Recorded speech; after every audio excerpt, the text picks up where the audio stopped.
How you doing? This is Emmeline Matos reporting to you live at 346 Powers Avenue in the Bronx. For those of you who are unaware about what has been going on to the evacuees from the Hurricane Sandy, people have been moved from John Jay High School over to John Jay High School, excuse me, located at 237 7th Avenue, and we were given 3 hours notice to pack up our belongings because they were shutting the John Jay High School evacuation shelter down, and we were to be moved to an undisclosed location at the moment. They didn't want to reveal where we were going. Eventually, enough of us gathered together where we demanded answers as to where we were being moved to and why and who authorized the move. And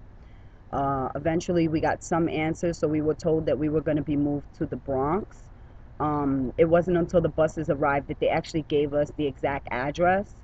So the address that we were given was 346 Powers Avenue, which used to be the original PATH shelter for the Department of Homeless Services. The building had been shut down for 2 years.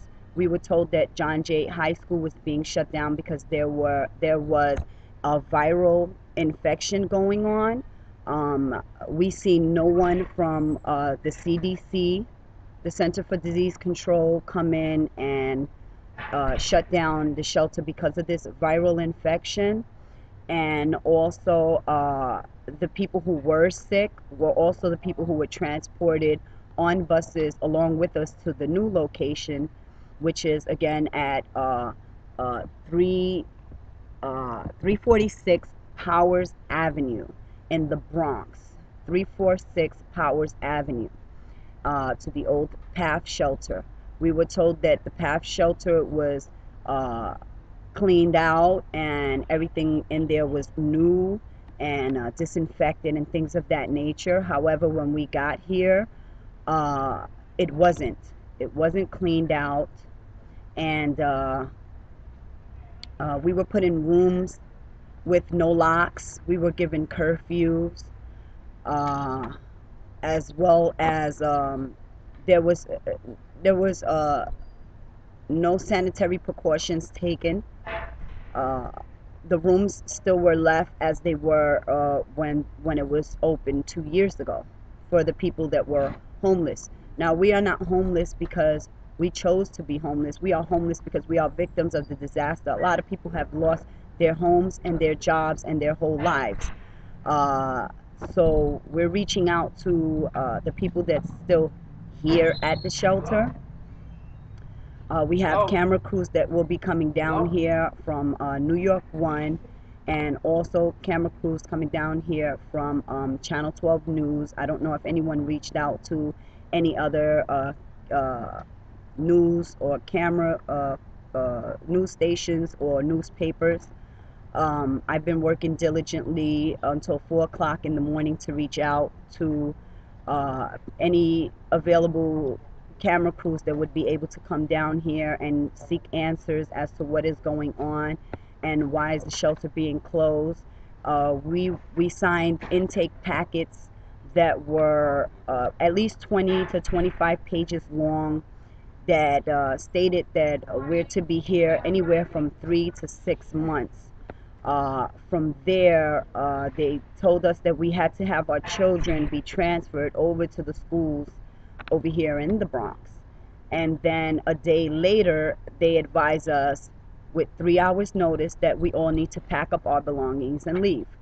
However, I received phone calls from a few of the people that were moved over into these hotel rooms. They called me very frantic, and they told me that their rooms were only booked for 2 weeks. After 2 weeks, they have nowhere to go. So we're looking at facing complete homelessness beyond that point, beyond the hotel 2 week point. Now, I had to stay behind because I have pets, and there's a few other families who have pets. So we have to stay behind because when they were making these arrangements, even though we did our intake packets and they were well aware that we did have pets, they didn't provide us with any hotels to go to that would accept our pets. On top of that, some of the family members that were moved to the hotels had absolutely no reservations made.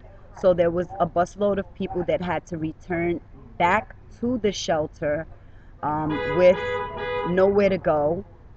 So they had to come back to the shelter, and here they remain until they find a location for these people.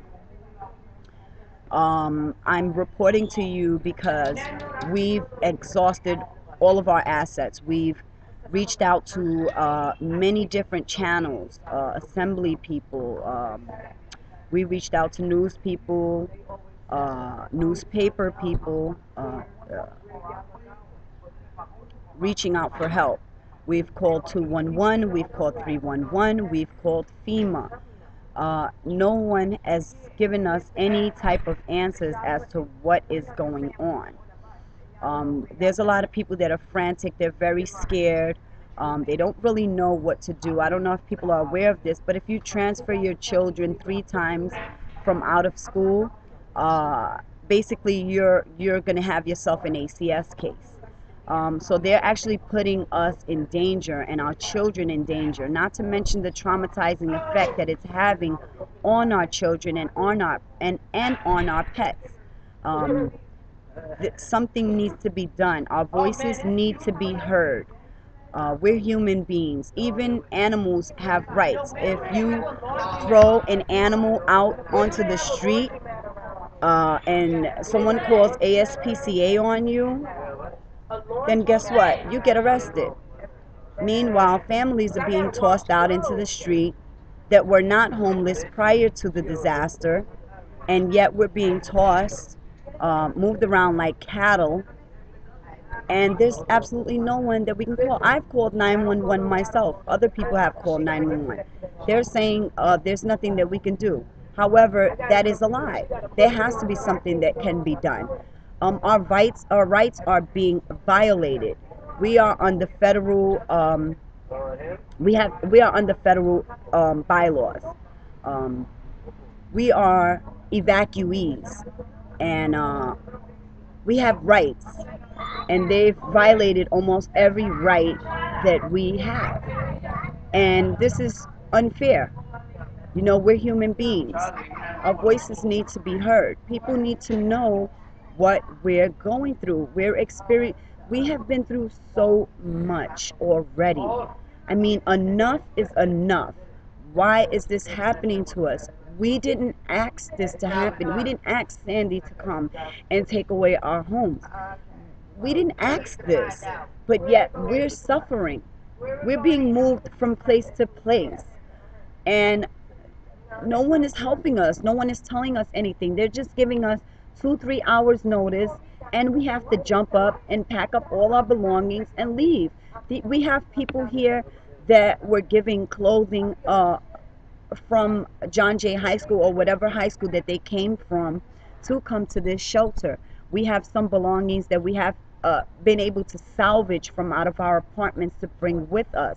Some people are carrying their lives with them, their paperwork, social securities, birth certificates, medications, things of that nature. And yet we just have to lug our bags around and grin down and bear it, and no one is giving us any answers. No one is reaching out to help us. We're voters. We matter. You know, it's not just one person, it's many people, and we don't want to stand for this anymore. We're reaching out for help. You know, nothing is being done. You know, the staff members here are saying, oh, we understand. um, I know what you're going through. Oh, oh, we're so sorry. You know, but I mean, you guys took oaths, you know, at least to be empathetic. Okay, that's not what we're getting. We're getting sympathy. We don't want sympathy. We want compassion. We want empathy. This is what we need right now. We need everyone to know that we're going through things right now, and there's no one here to help us. Um, this is not right. It's just not fair. We're not cattle. We are human beings. We have feelings. We have hearts. We have blood flowing through our veins. And nothing is being done about this. I've asked the manager that's running the facility at the moment for copies of my paperwork for my intake packet that I signed. She informed me that the copy machine is down. We know that that's a lie. We signed the contract. That's a violation. That's a breach of contract. 3 to 6 months, and in 3 hours or one day, we're being moved. So they are well aware that it is a breach of contract. And yeah, there is a possibility that families may reach out to lawyers and sue behind this. So now they're frantically trying to misplace our paperwork or put our paperwork in places where we can't have access to them. And this can't happen. This is it's just not fair, and it's not right. They're diligently working and frantically working now to call shelters to get us out of here, because they've already overheard people saying that camera crews and film crews will be coming down here. So now they're like rushing to try to get us out of here as fast as possible before film or camera crews get down here. Um, so you guys need to know what's happening to us. I'm sitting down because I am disabled, and it's very hard, extremely hard for me to walk. But I'm going to try to get some people to come on that are going through what I'm going through, so they can also voice their opinions and tell you what exactly it is that's going on over here. Would anybody like to come and say, talk? I'm gonna put this online so everyone can know what's happening. Hello? If anybody wants to come on and speak on our behalf, that would be awesome, because I am gonna put this out, and there's powers in numbers. Either we're gonna stand for something or we're gonna fall for anything. And I think that we should voice our opinions. Well, listen, I'll ask you a question, and you just, you answer it as best possible. First, you want to give them your name so everyone knows who you are, so there's a name to your face. So what is your name? Melissa Pentabeni. And how long have you been residing at this shelter over at 346 Powers Avenue? About 2 weeks now. Okay, for 2 weeks you've been here. Okay, can you tell them what shelter you were displaced from to be moved over here? We were in John Jay High School. Okay, in John Jay High School. And how much notice did they give you before you had to leave John Jay High School? Like 15 minutes. 15 minutes. Wow, I was informed 3 hours, but 15 minutes, that was even shorter than me. Um, I would imagine that that happened because there were people that were out and had appointments to go to, or maybe had to do laundry or had to take care of their business. And when they came back, this is what they came back to: a nice, beautiful surprise. On election day, let me remind you that this was done on election day. So that was November 6th. So you're talking maybe over 200 families that were even unable to vote on this day because they were forcing us to pack up our belongings and move. So now that you've been here, can you tell us how your stay has been? It's been horrible. We've been getting like sandwiches for meals. Somebody had to complain and say that we need at least one hot meal, and they finally started giving us one hot meal a week before they started moving everybody out of here. And that's not right. I'm a month and a half pregnant. They got me lifting heavy shit off and on buses. They have me basically they stress you out to no end. They tell you one thing and then they do another. It's just not fair. It's not fair to everybody, and it's wrong. They Could shouldn't treat people like that. could you tell us? Did you have to sign any paperwork to stay here? Yeah, we had to sign a 3 to 6 month contract. I had to put my signature on every piece of paper that they had, and I asked for copies, and they refused me copies. Um, I asked for documentations of the next place that we had to go to, and they refused me for that. Can you tell us what happened to you last night, which was November 11th? Yeah, November 11th, me and my fiance, they told us within 10 minutes to get our stuff and get on the bus to go to a hotel. A hotel that when we got there, they had no reservations for us. Um, us and another woman named Frederick, they made us come back with two kids, one 4 and the other one 7 months. And they were in the cold for about an hour trying to contact the old path here at 3:46. And they when we got back, they told us to go back into our old rooms that we were in the old path, and basically they got us just waiting and seeing if they place us in another hotel. Can you tell us how did your rooms look when you got here? Was it sanitized? They were Was it dirty. cleansed? They were dirty. We had to wait about a half an hour, 45 minutes for them to clean the rooms. We had to wait actually like maybe 2 hours on the first floor or the second floor for them to even place us in a room. And they should have had this ready. They said to us that they were only notified 2 hours before we got there that we were going to be showing up. Did you notice any uh, chipped or peeling paint? Of course, there was lead, there was paint, there was stains on the floor. The bathrooms were filthy. You couldn't even sit on the toilet bowl to use the bathroom. The tubs had a bunch of white stuff in it. I would guess it's molding. I'm allergic to molding, so if I was to break out an allergic reaction, I would have sued them.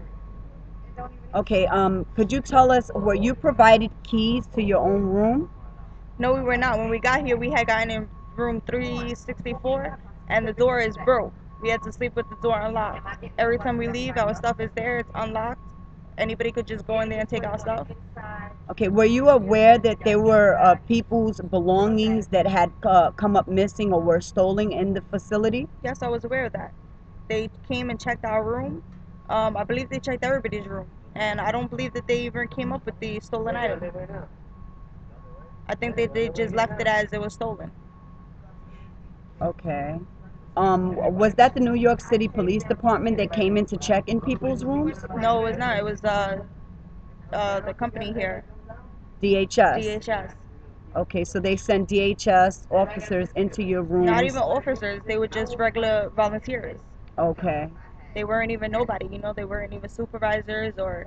And they just go into your room when you're not there. They look through your stuff and it's not right. They shouldn't be doing that. I had to go upstairs behind them instead of in front of them. I had to go up behind them to check my room. They should have notified everybody, told everybody to go back into your rooms because they're gonna be checking for stolen items, and they didn't do that. Have they given you any information on where you'll be going to next?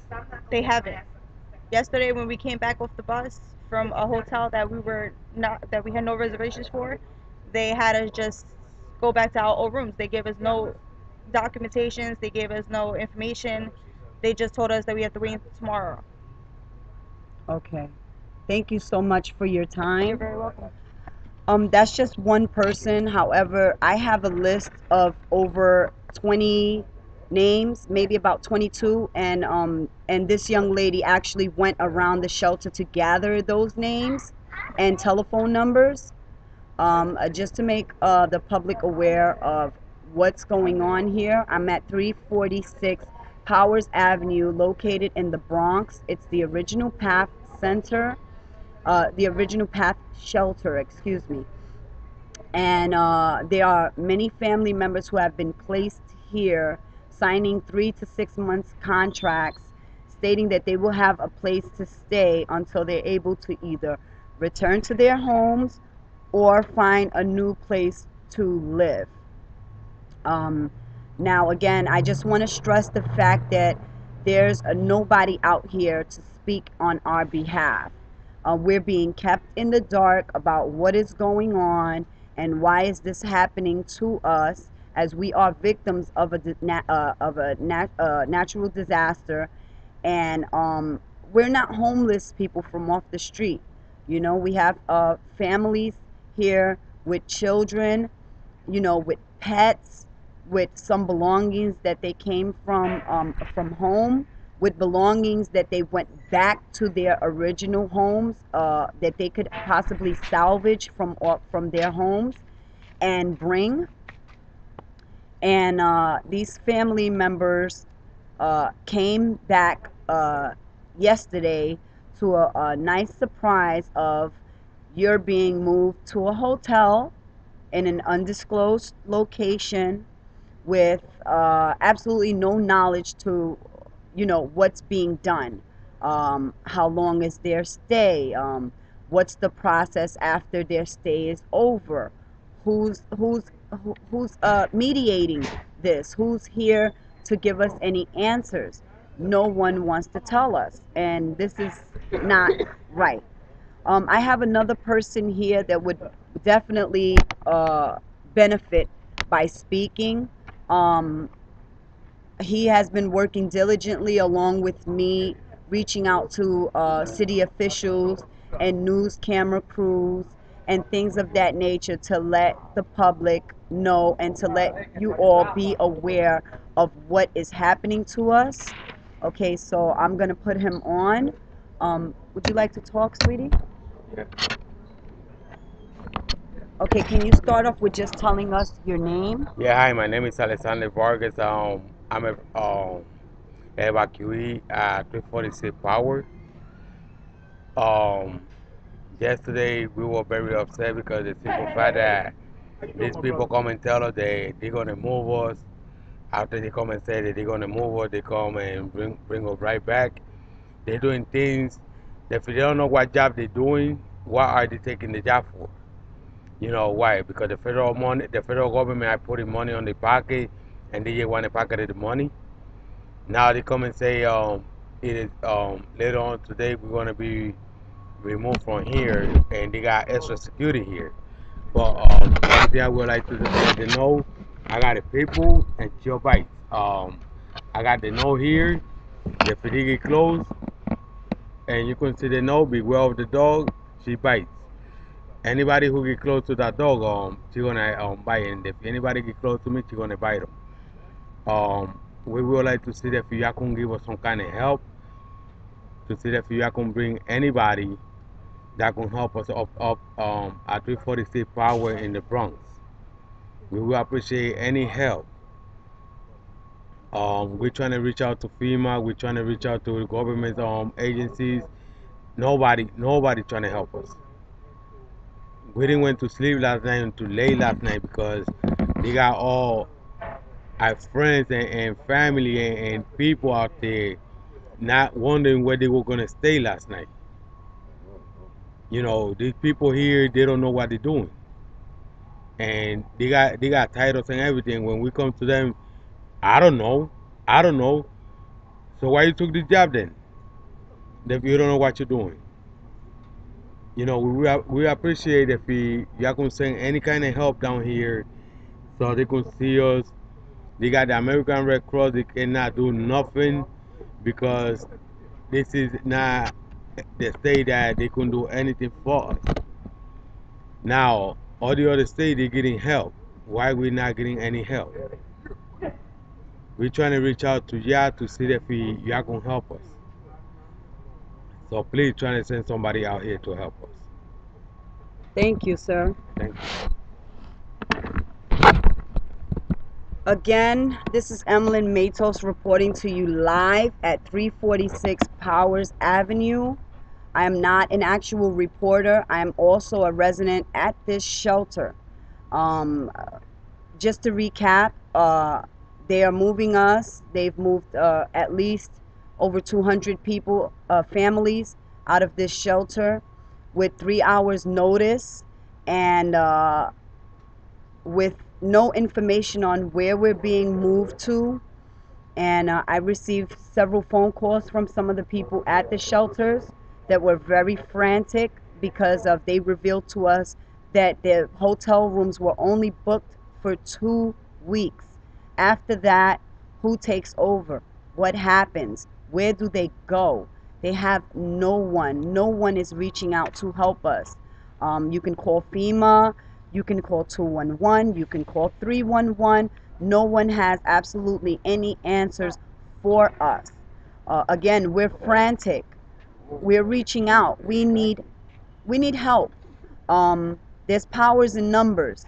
So if if you guys empathize with what we're going through, if you guys are victims of the disaster as well, and you have phones that you can get to, people that you can call, camera crews, news people, we're at 346 Powers Avenue, located in the Bronx. And this is the original Path building. Call, reach out, help us. We're in need. We evacuated because Bloomberg told us to evacuate. So we listened. And if you go online, you can see that even the shelters, the schools that were shelters, underneath the schools that were shelters, you can actually read that it says these are shelters that are to remain open until people are able to either return to their homes or are able to seek additional housing. However, that is almost impossible to do, as the hotels that FEMA are providing for you to stay at are currently booked, and there's nowhere to go. So you're looking at a waiting list of a month.